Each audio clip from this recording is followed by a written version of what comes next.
30 ಜಿಲ್ಲೆ 30 ಸುದ್ದಿಯನ್ನ ಬನ್ನಿ ನೋಡೋಣ. ಕೊಪ್ಪಳದಲ್ಲಿ ಕೆಆರ್ಐಡಿಎಲ್ನ ಮಾಜಿ ಹೊರಗುತ್ತಿಗೆ ನೌಕರ ಕಳಕಪ್ಪ ಅವರ ಮನೆ ಮೇಲೆ ಲೋಕಾಯುಕ್ತ ದಾಳಿ ನಡೆದಿದೆ. 72 ಕೋಟಿ ರೂಪಾಯಿ ಅಕ್ರಮದ ಹಿನ್ನೆಲೆಯಲ್ಲಿ ಈ ಕ್ರಮವನ್ನ ಕೈಗೊಳ್ಳಲಾಗಿದೆ. ಚರಂಡಿ ನಿರ್ಮಾಣ ಮತ್ತು ಕುಡಿಯುವ ನೀರಿನ ಕಾಮಗಾರಿಗಳಲ್ಲಿ ಅಕ್ರಮ ನಡೆದಿದೆ ಎಂಬ ದೂರಿನ ಆಧಾರದ ಮೇಲೆ ಅಧಿಕಾರಿಗಳು ದಾಳಿ ನಡೆಸಿದ್ದಾರೆ. ದಾಳಿಯಲ್ಲಿ 20ಕ್ಕೂ ಹೆಚ್ಚು ನಿವೇಶನಗಳು ಹಾಗೂ ಹಲವು ಮನೆಗಳ ದಾಖಲೆಗಳು ಪತ್ತೆಯಾಗಿದ್ದು, ಲಕ್ಷಾಂತರ ರೂಪಾಯಿ ಮೌಲ್ಯದ ಚಿನ್ನಾಭರಣದ ಜೊತೆಗೆ ನಗದು ಸಿಕ್ಕಿದೆ. ಭಾಗ್ಯನಗರ ಸೇರಿ ವಿವಿಧ ಕಡೆ 24 ಮನೆ, ಪ್ರತಿಷ್ಠಿತ ಬಡಾವಣೆಯಲ್ಲಿ ಸುಮಾರು 20 ನಿವೇಶನ, 350 ಗ್ರಾಮ ಚಿನ್ನ, 2 ಕಾರು, 2 ಬೈಕ್ ಸೇರಿ 30 ಎಕರೆ ಜಮೀನು ಹಾಗೂ 20 ಎಕರೆ ಜಮೀನಿನ ಖರೀದಿಯ ಕರಾರು ಪತ್ರಗಳು ಸದ್ಯ ಲಭ್ಯವಾಗಿದೆ.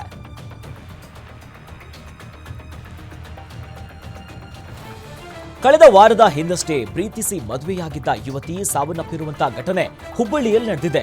ಯುವತಿಯ ಹೊಟ್ಟೆಯಲ್ಲಿದ್ದಂತ ನವಜಾತ ಶಿಶು ಕೂಡ ಸಾವನ್ನಪ್ಪಿದೆ. ಶೀಲಾ ಕಾಲೋನಿಯ ನಿವಾಸಿ ದಿವ್ಯಾ ಮೃತ ದುರ್ದೈವಿ. ಕಳೆದ 10 ವರ್ಷಗಳಿಂದ ಪ್ರೀತಿಸಿ ಚರಣ್ ಎಂಬಾತನ ಜೊತೆ ಮದುವೆಯಾಗಿದ್ರು. 7 ತಿಂಗಳ ಗರ್ಭಿಣಿ ಸಹ ಆಗಿದ್ರು. ಆದ್ರೆ ವಿವಾಹ ಆಗೋ ಮೊದಲೇ ಇಬ್ಬರ ನಡುವೆ ದೈಹಿಕ ಸಂಪರ್ಕವನ್ನ ಹೊಂದಿದ್ರು ಅಂತ ಹೇಳಲಾಗ್ತಿದೆ. ಪೊಲೀಸ್ ಠಾಣಾ ಮೆಟ್ಟಿಲೇರಿದ ನಂತರ ಚರಣ್ ದಿವ್ಯಾಳನ್ನ ಮದುವೆಯಾಗಿದ್ದರು. ಇವತ್ತು ಮುಂಜಾನೆ ಹೆರಿಗೆ ನೋವು ಕಾಣಿಸಿಕೊಂಡಿತ್ತು. ಆದರೆ ಚಿಟಗುಪ್ಪಿ ಆಸ್ಪತ್ರೆಯಲ್ಲಿ ರಕ್ತಸ್ರಾವ ಹೆಚ್ಚಾಗಿ ಯುವತಿಯ ಹೊಟ್ಟೆಯಲ್ಲೇ ನವಜಾತ ಶಿಶು ಸಾವನ್ನಪ್ಪಿದ್ದು, ದಿವ್ಯಾ ಕೂಡ ಮೃತಪಟ್ಟಿದ್ದಾಳೆ. ದಿವ್ಯಾ ಸಾಯಿಗೆ ಈಗ ಆ ಸಾವಿಗೆ ನ್ಯಾಯವನ್ನ ಕೊಡಿಸಿ ಅಂತ ಕುಟುಂಬಸ್ಥರು ಮನವಿ ಮಾಡಿಕೊಂಡಿದ್ದಾರೆ. ಹಿಂಗೆ ಅಚಾನಕಲ್ಲಿ ಪ್ರೆಗ್ನೆಂಟ್ ಆಗಿದ್ರು ಅವರು.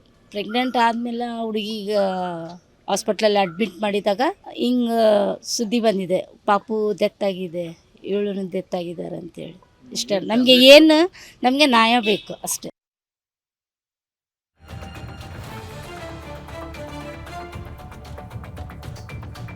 ಗ್ರಾಹಕ ಸೋಗಿನಲ್ಲಿ ಖತರ್ನಾಕ್ ಕಳ್ಳಿ ಹಣವನ್ನ ಕಳ್ಳತನ ಮಾಡಿರುವಂತಹ ಘಟನೆ ಚನ್ನಪಟ್ಟಣದ ಹಳೆಯ ಮೈದಾನದ ಈ ಹೆದ್ದಾರಿಯ ರಸ್ತೆಯ ಸಂದರ್ಭದಲ್ಲಿ ಆಗಿದೆ. ಇನ್ನು ಕೆನರಾ ಬ್ಯಾಂಕ್ನಲ್ಲಿ ನಡೆದಿರುವಂತಹ ಘಟನೆ ಇದು.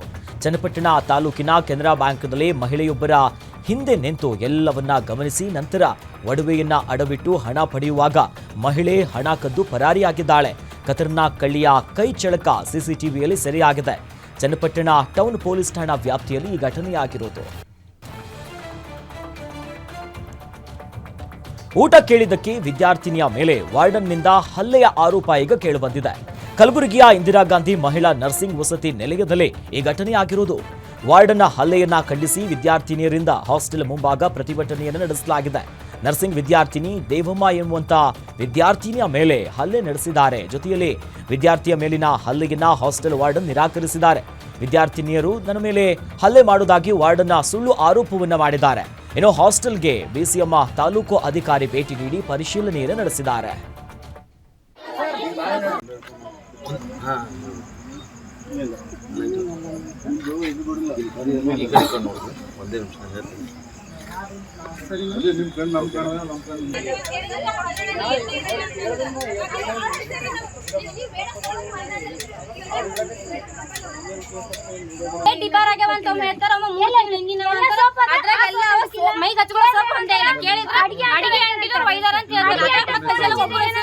ಇದರಲ್ಲಿ ಗಲೀಜು ಎಷ್ಟಿದೆ ನೋಡಿ.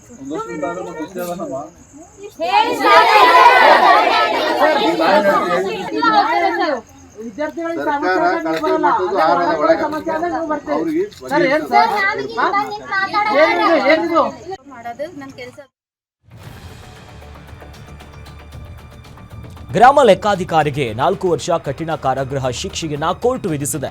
ತುಮಕೂರು ಜಿಲ್ಲೆಯ ಇಪ್ಪಾಡಿ ಗ್ರಾಮ ಪಂಚಾಯತಿನ ವಿಎ ಕೆಬಿ ಲೋಕೇಶ್ ಶಿಕ್ಷೆಗೆ ಒಳಗಾಗಿರುವಂತಹ ಆರೋಪಿ.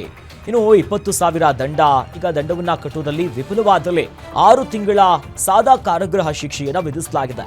ತುಮಕೂರಿನ 7ನೇ ಅಪರ ಜಿಲ್ಲಾ ಮತ್ತು ಸತ್ರ ನ್ಯಾಯಾಲಯದ ನ್ಯಾಯಾಧೀಶರಾದ ಯಾಸ್ಮಿನ್ ಪರವೀನ್ ಲಾಡಕಾಂದ್ರಿಂದ ಆದೇಶವನ್ನ ಹೊರಡಿಸಲಾಗಿದೆ. ಇಪ್ಪಾಡಿ ಗ್ರಾಮದ ಸತೀಶ್ ಐಜಿ ತನ್ನ ತಾಯಿ ಮತ್ತು ದೊಡ್ಡಪ್ಪನ ಹೆಸರಿಗೆ ಗ್ರಾಮದ ಸರ್ವೆ ನಂಬರ್ 69/5ರ ಜಮೀನನ್ನ ಪವತಿ ಜಂಟಿ ಖಾತೆಯನ್ನ ಮಾಡಿಕೊಡಲು ಲಂಚಕ್ಕೆ ಬೇಡಿಕೆಯನ್ನ ಇಟ್ಟಿದ್ರು. 20,000 ರೂಪಾಯಿ ಲಂಚದಲ್ಲಿ ಮುಂಗಡ 10,000 ರೂಪಾಯಿ ಪಡೆದುಕೊಂಡಿದ್ರು ಅಂತ ಹೇಳಲಾಗ್ತಿದೆ. ಇನ್ನು ಉಳಿಕೆ ಹಣ ಪಡೆಯುವಾಗ ಭ್ರಷ್ಟಾಚಾರ ನಿಗ್ರಹ ದಳಕ್ಕೆ ಲೋಕೇಶ್ ರೆಡ್ ಹ್ಯಾಂಡ್ ಆಗಿ ಸಿಕ್ಕಿಬಿದ್ದಿದ್ದಾರೆ. ಅಂದಿನ ಸಿಪಿಐ ಎಸ್ ವಿಜಯಲಕ್ಷ್ಮಿ ತಂಡ ಇದನ್ನ ದಾಳಿ ಮಾಡಿ ನ್ಯಾಯಾಲಯಕ್ಕೆ ದೋಷಾರೋಪ ಪಟ್ಟಿಯನ್ನ ಕೂಡ ಸಲ್ಲಿಸಿದ್ರು. ಆರೋಪಿ ಲೋಕೇಶ್ ಲಂಚ ಪಡೆದ ಆರೋಪ ಸಾಬೀತಾದ ಹಿನ್ನೆಲೆಯಲ್ಲಿ ಶಿಕ್ಷೆ ಈಗ ಪ್ರಕಟವಾಗಿದೆ. ವಿದ್ಯುತ್ ಕಂಬಕ್ಕೆ ವಾಹನ ಡಿಕ್ಕಿಯಾಗಿ ಚಾಲಕ ಸ್ಥಳದಲ್ಲೇ ಸಾವನ್ನಪ್ಪಿರುವಂತಹ ಘಟನೆ ಶಿವಮೊಗ್ಗದ ಹೊಸನಗರದ ಹುಲಿಕಲ್ಲ ಬಳಿ ರಾತ್ರಿ ಹೊತ್ತಿನಲ್ಲಾಗಿದೆ. ಇನ್ನು ಸಾಲಿಗ್ರಾಮ ಮೂಲದ ಚಾಲಕ ಗೋಪಾಲ್ ಮೃತ ವ್ಯಕ್ತಿ ಹೊಸನಗರದಿಂದ ಕುಂದಾಪುರದ ಕಡೆಗೆ ಹೋಗ್ತಾ ಇದ್ದಂತಹ ಸಂದರ್ಭದಲ್ಲಿ ಹುಲಿಕಲ್ ಬಳಿ ನಿಯಂತ್ರಣ ತಪ್ಪಿ ವಿದ್ಯುತ್ ಕಂಬಕ್ಕೆ ಡಿಕ್ಕಿಯಾಗಿದೆ. ಅಪಘಾತದ ರಭಸಕ್ಕೆ ಚಾಲಕ ಸ್ಥಳದಲ್ಲಿ ಸಾವನ್ನಪ್ಪಿದ್ದು, ಇನ್ನು ಕ್ಲೀನರ್ ಗಾಯಗೊಂಡಿದ್ದಾರೆ. ಗಾಯಗೊಂಡಿರುವಂತಹ ಕ್ಲೀನರ್ ಪ್ರಭಾಕರನ್ನ ಸದ್ಯ ಆಸ್ಪತ್ರೆಗೆ ದಾಖಲು ಮಾಡಲಾಗಿದೆ. ಇನ್ನು ನಗರ ಪೊಲೀಸ್ ಠಾಣಾ ವ್ಯಾಪ್ತಿಯಲ್ಲಿ ಪ್ರಕರಣ ದಾಖಲಾಗಿದೆ. ಮೈಮೇಲಿದ್ದ ಬಟ್ಟೆಯನ್ನ ಕಳಚಿ ಮಹಿಳೆ ಅಸಭ್ಯವಾಗಿ ವರ್ತಿಸಿರುವಂತಹ ಘಟನೆ ಮೈಸೂರಿನ ನಂಜನಗೂಡು ತಾಲೂಕಿನ ಶಿರಮಳ್ಳಿ ಗ್ರಾಮದಲ್ಲಾಗಿದೆ. ಈ ಘಟನೆ ನಡೀತಾ ಇದ್ದಂತ ವೇಳೆ ತಾನೇ ಮೊಬೈಲ್ನಲ್ಲಿ ವಿಡಿಯೋ ರೆಕಾರ್ಡ್ ಮಾಡಿಕೊಳ್ತಾ ಮೈಮೇಲಿದ್ದಂತ ಬಟ್ಟೆಯನ್ನ ಕಳಚಿ ಶಿರಮಳ್ಳಿ ಗ್ರಾಮದ ರೈತಮ್ಮ ಎನ್ನುವಂತ ಮಹಿಳೆ ಈ ರೀತಿಯಾಗಿ ವರ್ತನೆ ಮಾಡಿದ್ದಾರೆ. ಕಳೆದ 2 ದಿನದ ಹಿಂದೆ ಶಿರಮಳ್ಳಿ ಗ್ರಾಮಸ್ಥರು ರತ್ನಮ್ಮ ಈ ಮಹಿಳೆ ಯಾರಿದ್ದಾರಲ್ಲ ಇವರನ್ನ ಬಹಿಷ್ಕಾರ ಹಾಕಿದ್ರು. ಬಹಿಷ್ಕಾರದ ವಿಚಾರವಾಗಿ ಮೈಸೂರು ಎಸ್ಪಿ ಕಚೇರಿಗೆ ರತ್ನಮ್ಮ ದೂರು ಕೂಡ ಕೊಟ್ಟಿದ್ರು. ಇವತ್ತು ಪರಿಶೀಲಿಸುವಂತ ಸಲುವಾಗಿ ಮಾಹಿತಿಯನ್ನ ಸಂಗ್ರಹ ಮಾಡೋದಕ್ಕೆ ಶಿರಮಳ್ಳಿ ಗ್ರಾಮದ ರತ್ನಮ್ಮ ಅವರನ್ನ ಮನೆಯ ಬಳಿ ಇನ್ನು ಹುಲ್ಲಹಳ್ಳಿ ಪೊಲೀಸರು ಕೂಡ ಭೇಟಿ ಕೊಟ್ಟಿದ್ರು. ಮಾಹಿತಿ ಪಡೆಯಲು ಮುಂದಾದಂತ ಹೊತ್ನಲ್ಲಿ ಮಹಿಳೆ ರಂಪಾಟವನ್ನ ಮಾಡಿ ಪೊಲೀಸರಿಗೆ ಬೆದರಿಕೆ ಹಾಕಿರುವಂತ ವಿಡಿಯೋ ಸದ್ಯ ಸೋಷಿಯಲ್ ಮೀಡಿಯಾದಲ್ಲಿ ಸಿಕ್ಕಾಪಟ್ಟೆ ವೈರಲ್ ಆಗ್ತಿದೆ.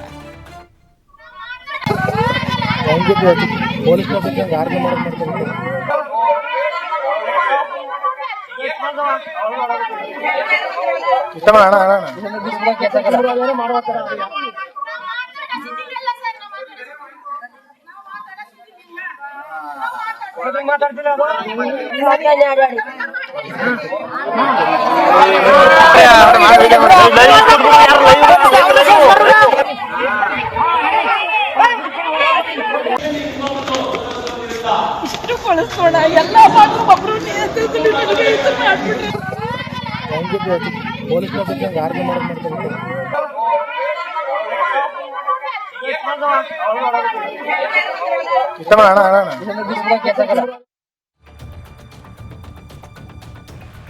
ಮನೆಯೊಂದರ ಮುಂದೆ ಬೃಹತ್ ಗಾತ್ರದ ಹೆಬ್ಬಾವು ಪ್ರತ್ಯಕ್ಷ ಆಗಿದೆ. ರಾಯಚೂರಿನ ಮಾನ್ವಿ ಪಟ್ಟಣದಲ್ಲಿ ಈ ಘಟನೆ ನಡೆದಿರೋದು. ಕಿನ್ನರಿಯವರ ಮನೆಯ ಮುಂದೆ ಹೆಬ್ಬಾವು ಕಂಡು ಸ್ಥಳೀಯರು ಈಗ ಫುಲ್ ಶಾಕ್ ಆಗಿದ್ದಾರೆ. ಮನೆಯ ಹಿಂಬದಿಯಲ್ಲಿ ಬೆಟ್ಟವಿರುವಂತಹ ಹಿನ್ನೆಲೆಯಲ್ಲಿ ಆಹಾರವನ್ನ ಅರಸಿ ಹೆಬ್ಬಾವು ಬಂದಿರುವಂತ ಶಂಕೆಯನ್ನ ವ್ಯಕ್ತಪಡಿಸುತ್ತಿದ್ದಾರೆ. ತಕ್ಷಣವೇ ಸ್ಥಳೀಯರು ಉರಗ ತಜ್ಞರಿಗೆ ಮಾಹಿತಿಯನ್ನ ನೀಡಿದ್ದಾರೆ. ಮಾಹಿತಿ ತಿಳಿದಂತ ಕೂಡಲೇ ಉರಗ ತಜ್ಞರು ರಮೇಶ್, ವಿಜಯ್, ಆನಂದ್ ಸ್ಥಳಕ್ಕೆ ಆಗಮಿಸಿ 15 ಅಡಿ ಉದ್ದದ ಹೆಬ್ಬಾವನ್ನ ರಕ್ಷಣೆ ಮಾಡಿ ದೊಡ್ಡ ಮಟ್ಟದ ಹರಸಾಹಸವನ್ನ ಕೂಡ ಪಟ್ಟಿದ್ದಾರೆ. ಇನ್ನು ಕೊನೆಗೂ ಹೆಬ್ಬಾವನ್ನ ರಕ್ಷಿಸಿ ಉರಗ ತಜ್ಞರು ಅರಣ್ಯ ಇಲಾಖೆಗೆ ಇದನ್ನ ಒಪ್ಪಿಸಿದ್ದಾರೆ.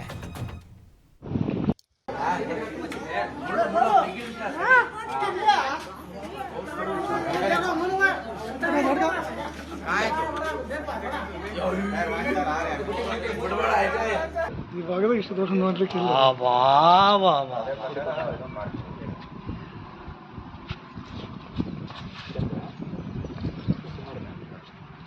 ಆಯ್ತು, ಅವ್ರಿಗೆ ಫೋನ್ ಮಾಡಿದ್ರೆ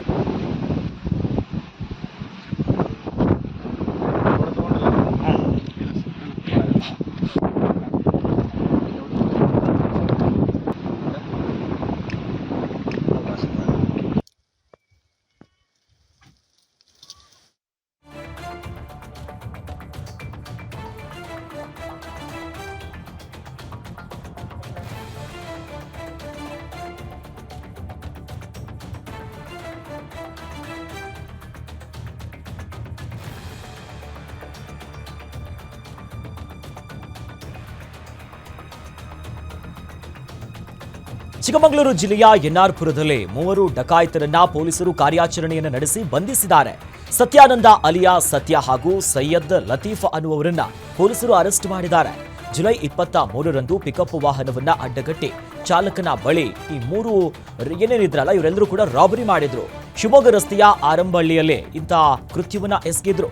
ಬಂಧಿತ ಆರೋಪಿಗಳಿಂದ 2 ಲಕ್ಷ ನಗದು, 3 ಮೊಬೈಲ್ ಸೇರಿದಂತೆ ಬೆಳ್ಳಿ ಚೈನ್ ಅನ್ನ ಸದ್ಯ ಪೊಲೀಸರು ವಶಕ್ಕೆ ಪಡೆದಿದ್ದಾರೆ. ಕೋಲಾರದ ಶೋರೂಮ್ಗಳಲ್ಲಿ ಬೈಕ್ಗಳನ್ನ ಕದಿತಾ ಇದ್ದ ಚಾಲಾಕಿ ಕಳ್ಳನನ್ನ ಪೊಲೀಸರು ಅರೆಸ್ಟ್ ಮಾಡಿದ್ದಾರೆ. ಬೈಕ್ನ ಖರೀದಿಸಬೇಕು ಅನ್ನೋದಾಗಿ ಟಿಪ್ ಟಾಪ್ ಆಗಿ ಶೋರೂಮ್ಗೆ ಹೋಗ್ತಾನೆ ಈ ಪ್ರದೀಪ್. ಖರೀದಿಯ ನೆಪದಲ್ಲಿ ಟ್ರಯಲ್ ಮಾಡ್ತೀನಿ ಅಂತ ಬೈಕ್ನ ಕಳ್ಳತನ ಮಾಡ್ತಾ ಇದ್ದ. ಕೆಜಿಎಫ್ನ ಬೋದಿಕೋಟೆ ಪೊಲೀಸರು ಆರೋಪಿ ಪ್ರದೀಪ್ನನ್ನ ಅರೆಸ್ಟ್ ಮಾಡಿದ್ದಾರೆ. ಬಂಧಿತ ಆರೋಪಿಯಿಂದ 5.5 ಲಕ್ಷ ರೂಪಾಯಿ ಮೌಲ್ಯದ 5 ದ್ವಿಚಕ್ರ ವಾಹನಗಳನ್ನು ವಶಕ್ಕೆ ಪಡೆದಿದ್ದಾರೆ. ಬೋದಿಕೋಟೆಯ ಪೊಲೀಸ್ ಠಾಣೆಯಲ್ಲಿ ಕೇಸ್ ಕೂಡ ದಾಖಲಾಗಿದೆ.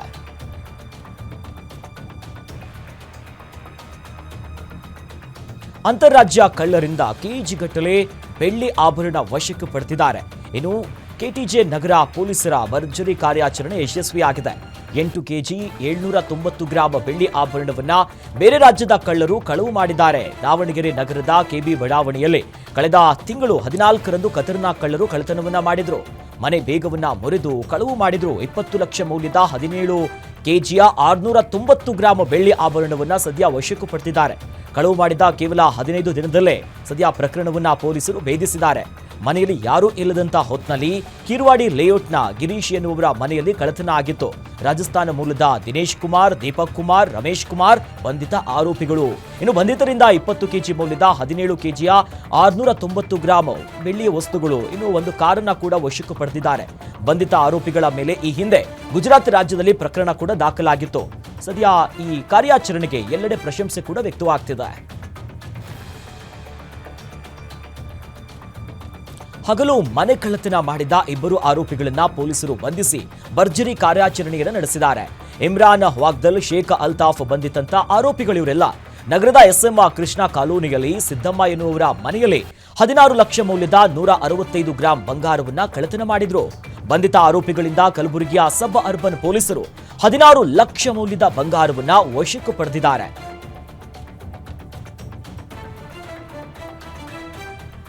ಜೊತೆಯಲ್ಲಿ ಮತ್ತೊಂದು ಕಡೆಯಲ್ಲೂ ಕೂಡ ಇದೇ ರೀತಿಯಾದಂತಹ ಕೃತ್ಯ ಆಗಿದೆ. ಅಕ್ರಮವಾಗಿ ಗಾಂಜಾವನ್ನ ಮಾರಾಟ ಮಾಡ್ತಿದ್ರು, ಅದನ್ನ ಪೊಲೀಸರು ಬಂಧಿಸಿದ್ದಾರೆ.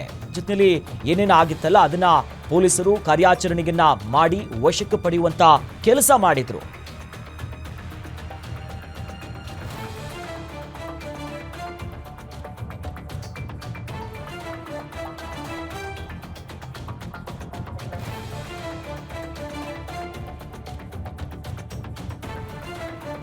ಬೈಕ್ ಮೇಲೆ ಅಕ್ರಮವಾಗಿ ಗಾಂಜಾ ಸಾಗಾಟ ಮಾಡ್ತಿದ್ದ 2 ಗಾಂಜಾಖೋರರನ್ನ ಪೊಲೀಸರು ಬಂಧಿಸಿದ್ದಾರೆ.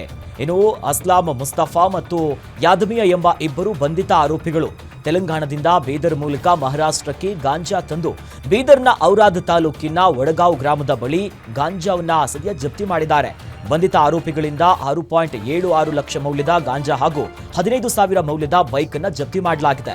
ಸದ್ಯ 2 ಆರೋಪಿಗಳನ್ನ ನ್ಯಾಯಾಂಗ ಬಂಧನಕ್ಕೆ ಒಪ್ಪಿಸಲಾಗಿದೆ. ಈ ಸಂಬಂಧ ಸಂತಪುರ ಪೊಲೀಸ್ ಠಾಣೆಯಲ್ಲಿ ಪ್ರಕರಣ ದಾಖಲಾಗಿದೆ.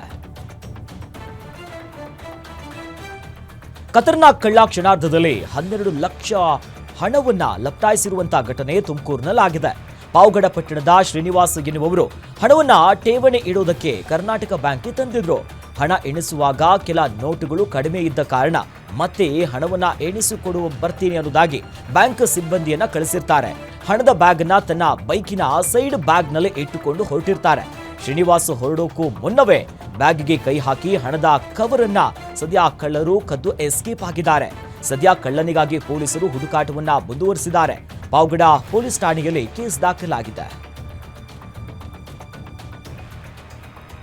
ಪಾದಚಾರಿ ಮೇಲೆ ಲಾರಿ ಹರಿದ ಘಟನೆ ಬೆಂಗಳೂರಿನ ನೆಲಮಂಗಲದ ಟೋಲ್ ಬಳಿ ನಡೆದಿದೆ. 43 ವರ್ಷದ ದೊರೆಸ್ವಾಮಿ ಸಾವನ್ನಪ್ಪಿರುವಂತ ಪಾದಚಾರಿ. ಗಾಯಾಳು ಪಾದಚಾರಿಯನ್ನ ಆಸ್ಪತ್ರೆಗೆ ಕರೆದೊಯ್ಯುವಂತ ಮಾರ್ಗ ಮಧ್ಯದಲ್ಲೇ ಪ್ರಾಣವನ್ನ ಬಿಟ್ಟಿದ್ದಾರೆ. ಅಪಘಾತದ ಬಳಿಕ ಲಾರಿ ಚಾಲಕ ಪರಾರಿಯಾಗಿದ್ದಾನೆ. ಈ ಕುರಿತು ನೆಲಮಂಗಲ ಸಂಚಾರಿ ಪೊಲೀಸ್ ಠಾಣೆಯಲ್ಲಿ ಕೇಸ್ ದಾಖಲಾಗಿದೆ. ಜಿಮ್ಸ್ ಆಸ್ಪತ್ರೆಯಲ್ಲಿ ಐಸಿಯು ಬೆಡ್ಗಳ ಹೆಚ್ಚಳಕ್ಕಾಗಿ ಆಗ್ರಹಿಸಿ ಕಲಬುರಗಿಯಲ್ಲಿ ಬಿಜೆಪಿಯ ಒಬಿಸಿ ಘಟಕದಿಂದ ವಿನೂತನ ಪ್ರತಿಭಟನೆಯನ್ನು ನಡೆಸಲಾಗಿದೆ. ಜಿಲ್ಲಾಧಿಕಾರಿ ಕಚೇರಿ ಎದುರು ಜಿಲ್ಲೆಯ ಸಚಿವರು, ಶಾಸಕರ ಮುಖವಾಡವನ್ನು ಧರಿಸಿಕೊಂಡು ಗೋಲಿ ಆಡುವ ಮೂಲಕ ಪ್ರತಿಭಟನೆಯನ್ನು ನಡೆಸಲಾಯಿತು. ನಗರದ ಒಬಿಸಿ ಘಟಕದ ಅಧ್ಯಕ್ಷ ದೇವೇಂದ್ರ ಕಲ್ಲೂರವರ ನೇತೃತ್ವದಲ್ಲಿ ಸಿಎಂ, ಡಿಸಿಎಂ, ಸಚಿವ ಪ್ರಿಯಾಂಕ್ ಖರ್ಗೆ, ಡಾಕ್ಟರ್ ಶರಣ್ ಪ್ರಕಾಶ್ ಪಾಟೀಲ್, ಜಿಲ್ಲೆಯ ಕಾಂಗ್ರೆಸ್ ಶಾಸಕರ ಮುಖವಾಡವನ್ನ ಧರಿಸಿ ಪ್ರೊಟೆಸ್ಟ್ ಅನ್ನ ಮಾಡಿದ್ರು. ಇನ್ನು ಕಾಂಗ್ರೆಸ್ ಸರ್ಕಾರದ ಸಚಿವರು ಜಿಲ್ಲಾ ಕಾಂಗ್ರೆಸ್ ಶಾಸಕರ ವಿರುದ್ಧ ಹಾಗೂ ಕಲಬುರಗಿ ಜಿಲ್ಲೆಯ ಜನಪ್ರತಿನಿಧಿಗಳ ಜೊತೆಯಲ್ಲಿ ವಿಧಾನಸೌಧದಲ್ಲೂ ಕೂಡ ಗೋಲಿ ಆಡ್ತಿದ್ದಾರೆ ಅಂತ ಆಕ್ರೋಶವನ್ನು ವ್ಯಕ್ತಪಡಿಸಿದರು. ಎಲ್ಲರೂ ನಿಂದಿರಿಸಿ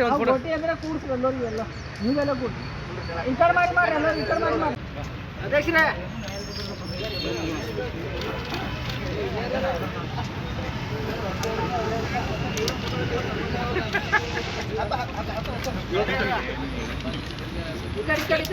ಇವತ್ತು ಕಲಬುರಗಿ ನಗರದಲ್ಲಿ ಜೇಮ್ಸ್ ಆಸ್ಪತ್ರೆಯಲ್ಲಿ ಇವತ್ತು ಗುಲ್ಬರ್ಗ ನಗರದಲ್ಲಿ ದೊಡ್ಡ ಆಸ್ಪತ್ರೆ ಗುಲ್ಬರ್ಗ ನಗರದಲ್ಲಿ ಜೇಮ್ಸ್ ಆಸ್ಪತ್ರೆಯಲ್ಲಿ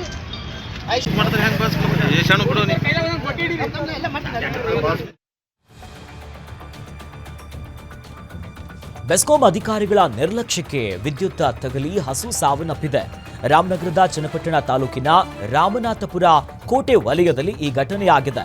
ಅರ್ಥಿಂಗ್ ವೈರ್ ಸರಿಯಾಗಿ ಮಾಡದ ಕಾರಣ ಹಸು ಸಾವನ್ನಪ್ಪಿದ್ದು, ಅಶ್ವಿನಿ ಎನ್ನುವವರು ಜಸ್ಟ್ ಮಿಸ್ ಆಗಿದ್ದಾರೆ ಪ್ರಾಣ ಅಪಾಯದಿಂದ.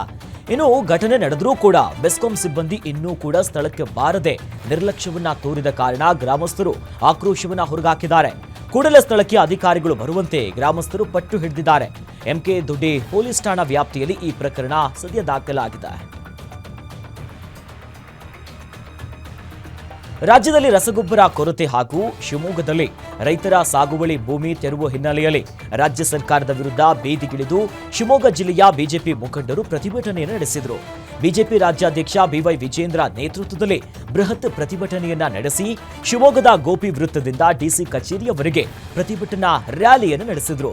ಜಿಲ್ಲೆಯಲ್ಲಿ ರೈತರ ಸಾಗುವಳಿ ಭೂಮಿ ತೆರವು ಮಾಡಿದ್ದಕ್ಕೆ ಸರ್ಕಾರದ ವಿರುದ್ಧ ಘೋಷಣೆಗಳನ್ನ ಕೂಗಿ ಬಿಜೆಪಿ ನಾಯಕರು ಹಾಗೂ ಕಾರ್ಯಕರ್ತರು ಆಕ್ರೋಶವನ್ನ ಹೊರಗಾಕಿದ್ದಾರೆ. ಪ್ರತಿಭಟನೆಯಲ್ಲಿ ಸಂಸದ ರಾಘವೇಂದ್ರ, ಶಾಸಕರಾದ ಚನ್ನಬಸಪ್ಪ, ಧನಂಜಯ ಸರ್ಜಿ, ಡಿಎಸ್ ಅರುಣ್, ಮಾಜಿ ಶಾಸಕರಾದ ಹರತಾಳು ಹಾಲಪ್ಪ, ಕೆಬಿ ಅಶೋಕ್ ನಾಯ್ಕ್, ಜಿಲ್ಲಾಧ್ಯಕ್ಷ ಜಗದೀಶ್ ಸೇರಿದಂತೆ ಬಿಜೆಪಿಯ ಮುಖಂಡರು, ಕಾರ್ಯಕರ್ತರು ಭಾಗಿಯಾಗಿದ್ದರು.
ಎಲ್ಲ ರೈತರು ಸಹ ಈ ಒಂದು ಕಾರ್ಯಕ್ರಮದಲ್ಲಿ ಭಾಗವಹಿಸಲಿದ್ದಾರೆ. ಈ ಒಂದು ಹೋರಾಟಕ್ಕೆ ಯೂರಿಯಾ ಗೊಬ್ಬರದ ಭಾರಿ ಅಭಾವದ ಹಿನ್ನೆಲೆಯಲ್ಲಿ ದಾವಣಗೆರೆಯಲ್ಲಿ ಗೊಬ್ಬರ ಅಂಗಡಿ ಗೌಡೌನ್ ಮೇಲೆ ಜಿಲ್ಲಾ ಪೊಲೀಸ್ ಹಾಗೂ ಕೃಷಿ ಅಧಿಕಾರಿಗಳು ದಿಢೀರ್ ದಾಳಿ ನಡೆಸಿದರು. ಯೂರಿಯಾ ದಾಸ್ತಾನು ಇಟ್ಟುಕೊಂಡ ಆರೋಪ ಹಿನ್ನೆಲೆಯಲ್ಲಿ ಹಲವು ಗೊಬ್ಬರ ಅಂಗಡಿ ಗೌಡೌನ್ ಮೇಲೆ ದಾಳಿ ನಡೆಸಿ ಪರಿಶೀಲನೆ ನಡೆಸಿದ್ದಾರೆ. ಎಎಸ್ಪಿ ಡಿಸಿ ಮಾರ್ಗದರ್ಶನದ ಹಿನ್ನೆಲೆಯಲ್ಲಿ ಎಎಸ್ಪಿ ಮಂಜುನಾಥ್, ಡಿವೈಎಸ್ಪಿ ಶರಣಬಸಪ್ಪ, ಸಹಾಯಕ ಕೃಷಿ ಅಧಿಕಾರಿ ಶ್ರೀಧರ್ ಅವರ ನೇತೃತ್ವದಲ್ಲಿ ದಾಳಿಯನ್ನು ನಡೆಸಲಾಗಿದೆ. ದಾವಣಗೆರೆ ಜಿಲ್ಲೆಯಲ್ಲಿ ಯೂರಿಯಾ ಗೊಬ್ಬರ ಅಭಾವ ಸೃಷ್ಟಿಯಾಗಿರುವಂತಹ ಹಿನ್ನೆಲೆಯಲ್ಲಿ ಸ್ಟಾಕ್ ಇಟ್ಟುಕೊಳ್ಳದಂತೆ ಎಚ್ಚರಿಕೆಯನ್ನು ನೀಡಲಾಗಿದೆ. ರಾಜ್ಯದಲ್ಲಿ ರಸಗೊಬ್ಬರ ಕೊರತೆ ಹಾಗೂ ರೈತರ ಸಾಗುವಳಿ ಭೂಮಿ ತೆರವು ವಿಚಾರದ ಹಿನ್ನೆಲೆಯಲ್ಲಿ ಶಿವಮೊಗ್ಗದಲ್ಲಿ ಬಿಜೆಪಿ ನೇತೃತ್ವದಲ್ಲಿ ಬೃಹತ್ ಪ್ರತಿಭಟನೆಯನ್ನು ನಡೆಸಲಾಯಿತು. ಪ್ರತಿಭಟನೆಯ ವೇಳೆ ಡಿಸಿ ಕಚೇರಿಯ ಎದುರು ಪ್ರತಿಕ್ರಿಯಿಸಿದಂತ ಸಂಸದ ಬಿವೈ ರಾಘವೇಂದ್ರ ಅವರು ಲಿಂಗನಮಕ್ಕಿ ಜಲಾಶಯ ನಿರ್ಮಾಣಕ್ಕಾಗಿ ಅನೇಕ ರೈತರು ಬೀದಿಗೆ ಬಂದಿದ್ದಾರೆ. 1950ರಿಂದ ಸಾಗುವಳಿ ಮಾಡಿಕೊಂಡು ಬಂದಂತಹ 35,000 ರೈತರಿಗೆ ಸರ್ಕಾರದಿಂದ ನೋಟಿಸ್ ನೀಡಲಾಗ್ತಿದೆ. ಇಂದಿನ ಹೋರಾಟ ಕೇವಲ ಟ್ರಯಲ್ ಮಾತ್ರ. ಮುಂದಿನ ದಿನ ಬೃಹತ್ ಪ್ರತಿಭಟನೆ ಮಾಡ್ತೀವಿ ಅಂತ ಎಚ್ಚರಿಕೆಯನ್ನ ಕೊಟ್ಟಿದ್ದಾರೆ.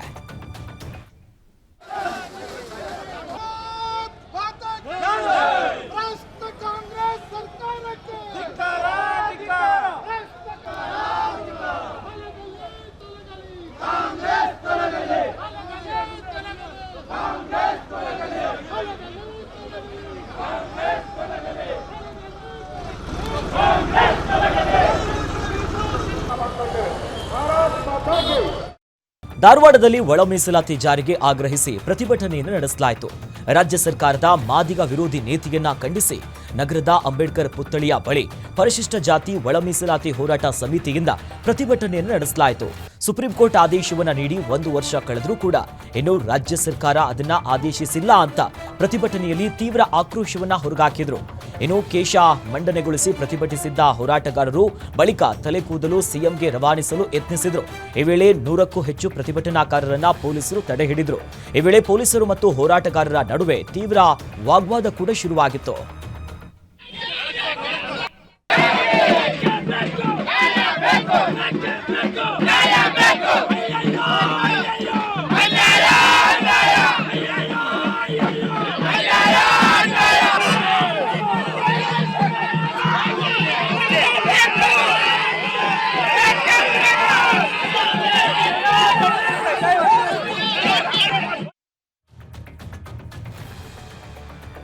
ವಿಜಯಪುರ ಜಿಲ್ಲೆಯಲ್ಲೂ ಒಳ ಮೀಸಲಾತಿ ಜಾರಿಗೆ ಆಗ್ರಹಿಸಿ ಪ್ರತಿಭಟನೆಯನ್ನು ನಡೆಸಲಾಯಿತು. ರಾಜ್ಯ ಸರ್ಕಾರದ ಮಾದಿಗ ವಿರೋಧಿ ನೀತಿಯನ್ನ ಖಂಡಿಸಿ ವಿಜಯಪುರದಲ್ಲಿ ಪರಿಶಿಷ್ಟ ಜಾತಿ ಒಳ ಮೀಸಲಾತಿ ಹೋರಾಟ ಸಮಿತಿಯಿಂದ ನಗರದ ಅಂಬೇಡ್ಕರ್ ಪುತ್ಥಳಿ ಬಳಿ ಪ್ರತಿಭಟನೆ ನಡೆಸಿದರು.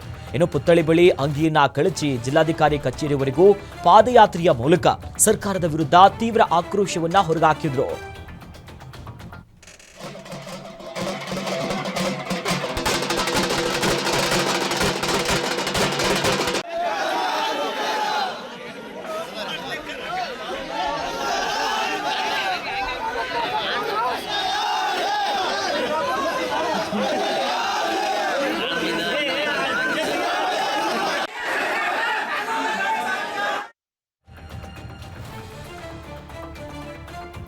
ಒಳ ಮೀಸಲಾತಿಗಾಗಿ ಆಗ್ರಹಿಸಿ ದಲಿತ ಮುಖಂಡರು ಅರೆಬೆತ್ತಲಾಗಿ ಚಿಕ್ಕಬಳ್ಳಾಪುರದಲ್ಲಿ ಪ್ರತಿಭಟನೆಯನ್ನು ನಡೆಸಿ ಅರೆಬೆತ್ತಲಾಗಿ ಡಿಸಿ ಕಚೇರಿಗೆ ದಲಿತ ಮುಖಂಡರು ಮುತ್ತಿಗೆಯನ್ನ ಹಾಕಿದ್ದಾರೆ.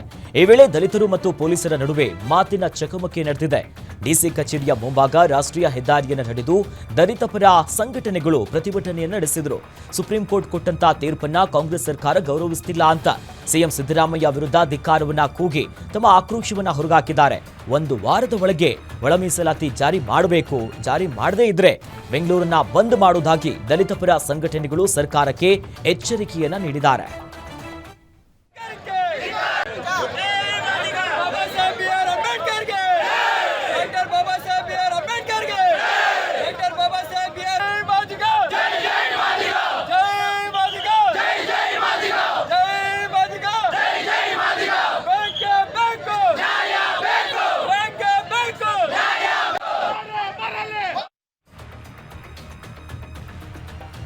ಕೋಲಾರದಲ್ಲೂ ಒಳ ಮೀಸಲಾತಿಗಾಗಿ ಆಗ್ರಹಿಸಿ ಮಾದಿಗ ದಂಡೋರ ವತಿಯಿಂದ ಪ್ರತಿಭಟನೆಯನ್ನು ನಡೆಸಲಾಗಿದೆ. ಜಿಲ್ಲಾಧಿಕಾರಿಗಳ ಕಚೇರಿಯ ಮುಂದೆ ನೂರಾರು ಕಾರ್ಯಕರ್ತರು ಪ್ರತಿಭಟಿಸಿದರು.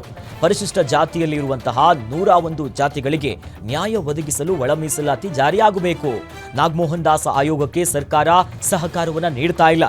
ಸರ್ಕಾರ ಒಳ ಮೀಸಲಾತಿ ಜಾರಿಗೊಳಿಸಲು ಅನಗತ್ಯ ವಿಳಂಬ ನೀತಿಯನ್ನ ಅನುಸರಿಸ್ತಾ ಇದೆ ಎನ್ನುವುದಾಗಿ ಆಕ್ರೋಶವನ್ನ ಹೊರಗಾಕಿದ್ರು. ಡಿಸಿ ಕಚೇರಿಯ ಎದುರು ಅರೆಬೆತ್ತಲಾಗಿ ಸರ್ಕಾರದ ವಿರುದ್ಧ ಘೋಷಣೆಗಳನ್ನ ಕೂಗಿ ಪ್ರತಿಭಟನೆಕಾರರು ಕೇಶ ಮುಂಡನೆ ಮಾಡಿಸಿ ಬಾಯಿ ಬಡಿದುಕೊಂಡು ತೀವ್ರ ಆಕ್ರೋಶವನ್ನ ಹೊರಗಾಕಿದ್ರು.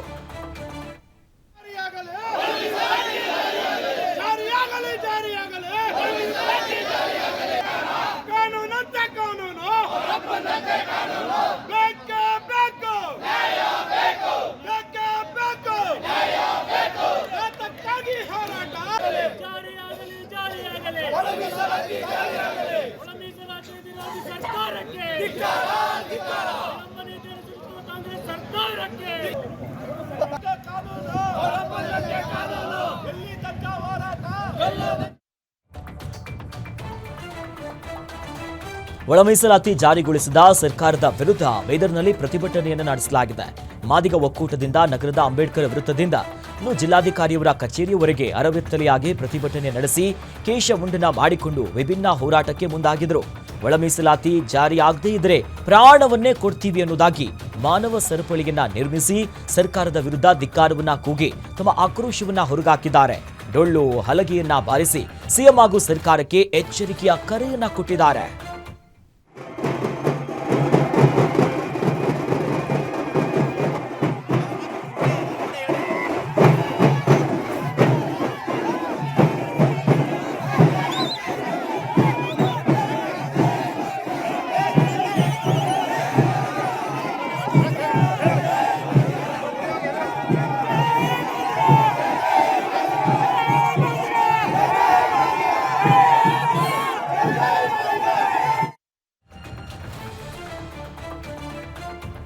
ರಾಜ್ಯ ಸರ್ಕಾರ ಕೂಡಲೇ ಒಳ ಮೀಸಲಾತಿ ಜಾರಿ ಮಾಡಬೇಕನ್ನೋದಾಗಿ ಒತ್ತಾಯಿಸಿ ಮಂಡ್ಯದ ಸಂಜಯ್ ವೃತ್ತದಲ್ಲಿ ದಲಿತ ಸಂಘಟನೆಯ ಶಿವರಾಜು ಮರಳಿಗ ನೇತೃತ್ವದಲ್ಲಿ ಪ್ರತಿಭಟನೆಯನ್ನು ನಡೆಸಲಾಗಿದೆ.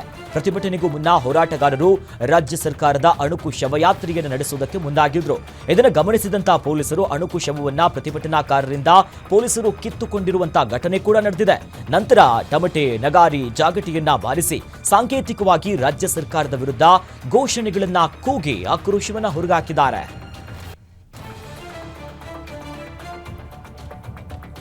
ಅಂಕೋಲದ ಮಾರ್ಕಲ ರಸ್ತೆಯು ಗುಂಡಿಗಳ ತಾಣವಾಗಿದೆ. ಸಾರ್ವಜನಿಕರು ರಸ್ತೆ ತೆರಿಗೆ ಕಟ್ಟಿದ್ರೂ ಕೂಡ ಹೊಂಡಗಳಲ್ಲಿ ಬಿದ್ದು ಆಸ್ಪತ್ರೆಗೆ ಸೇರಬೇಕಾಗಿರುವಂತಹ ಪರಿಸ್ಥಿತಿ ಎದುರಾಗಿದೆ.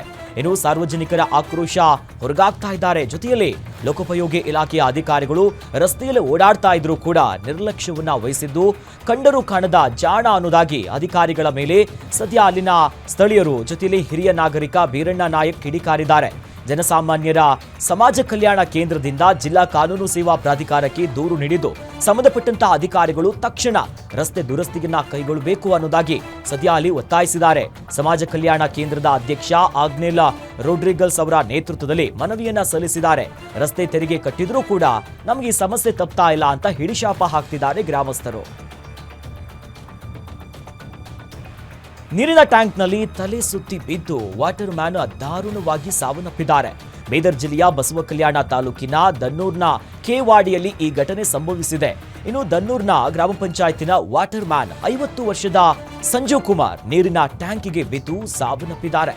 ಇಂದು ಬೆಳಿಗ್ಗೆ 7:30 ಸುಮಾರಿಗೆ ನೀರಿನ ಮೋಟಾರ್ ಅನ್ನ ಆನ್ ಮಾಡಿ ಸಂಜಯ್ ಕುಮಾರ್ ಟ್ಯಾಂಕರ್ ಅನ್ನ ಇದನ್ನ ಹತ್ತಿದ್ರು. ಇನ್ನು ಮೋಟಾರ್ನಿಂದ ನೀರು ಸಪ್ಲೈ ಆಗ್ತಿರುವುದನ್ನ ಪರಿಶೀಲಿಸುತ್ತಿರುವಂತಹ ಹೊತ್ತಿನಲ್ಲಿ ಸಂಜೀವ್ ಕುಮಾರ್ ಅವರು ತಲೆ ಸುತ್ತಿ ಟ್ಯಾಂಕ್ ಒಳಗೆ ಬಿದ್ದಿದ್ದಾರೆ. ಬಸವ ಕಲ್ಯಾಣ ಗ್ರಾಮೀಣ ಪೊಲೀಸ್ ಠಾಣೆಯಲ್ಲಿ ಪ್ರಕರಣ ದಾಖಲಾಗಿದೆ.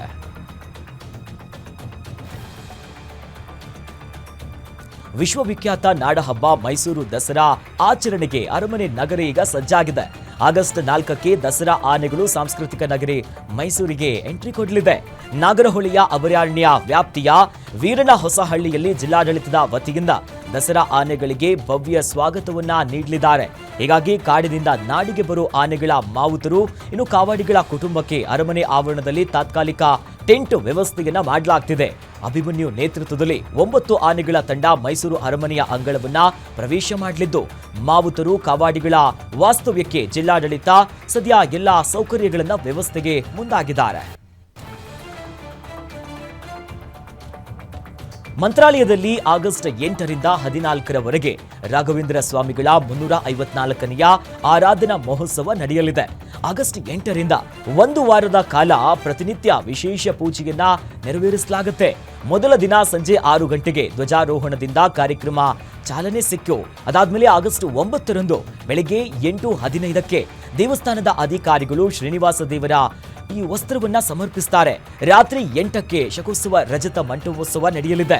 ಆಗಸ್ಟ್ 10ರಂದು ಪೂರ್ವಾರಾಧನೆ, ಆಗಸ್ಟ್ 11ರಂದು ಮಧ್ಯಾರಾಧನೆ, ಆಗಸ್ಟ್ 12ರಂದು ಉತ್ತರಾರಾಧನೆ ನಡೆಯಲಿದೆ.